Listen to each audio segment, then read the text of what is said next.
सहावर येऊ राहिलं ते बरोबर 6वर. आता हे तुमचं आलं पाणी आहे. काय साधं पाणी आपले. बरोबर. आता आपलं आलं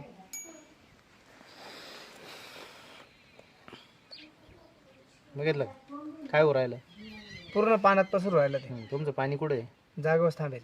ते पाण्याला सुद्धा टच झाले. ते पाणी कसं होतं. सकाळी सकाळी धुई बादळ पडलेलं दव पडलेलं असलं ते सुद्धा हे करतं बघा.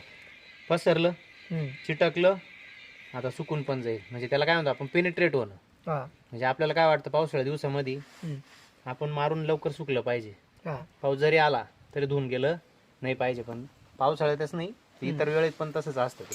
मग आता बघा हे स्प्रेड पण झालं चिटकलं पण आणि पेनिट पण झालं. म्हणजे 10 सेकंद विदिन 10 सेकंदामध्ये काय होते पेनिट्रेट होते.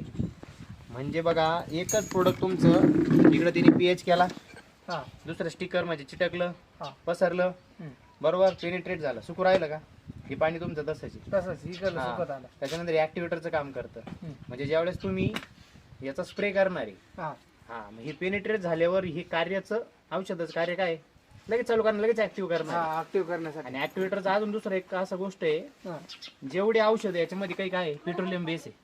काही बुरशीनाशक तुम्ही पाण्यात टाकल्यावर काय होतात गठोळ्या येतात. डिझॉल्व होतं का नाही. हे टाका तुम्ही ते औषध टाका जर नाही डिझॉल्व झालं मग मला बोला. म्हणजे काय करतंय एकत्र करायला मिक्स करायला मदत करतं. औषधामध्ये पाण्यामध्ये मिसळायला मदत करतंय. म्हणजे 2 पेक्षा जास्त औषधाला एकत्र करतं. आणि हार्डनेस रिड्युसर म्हणजे पाण्याचा हार्डनेस आणि मातीचा हार्डनेस. आता मी तुम्हाला माती ओपन करून दाखवत. पहा आता पीएच कुठे गेलाय. आला 9वर पार. आला का 9वर पार आपला. आला का 6वर आला ना. म्हणजे एवढे परफेक्ट कामं करणार प्रोडक्ट आज मार्केटमध्ये नाही. हे एकमेव प्रोडक्ट आहे आपलं संस्थेत सर्व कामं करतं.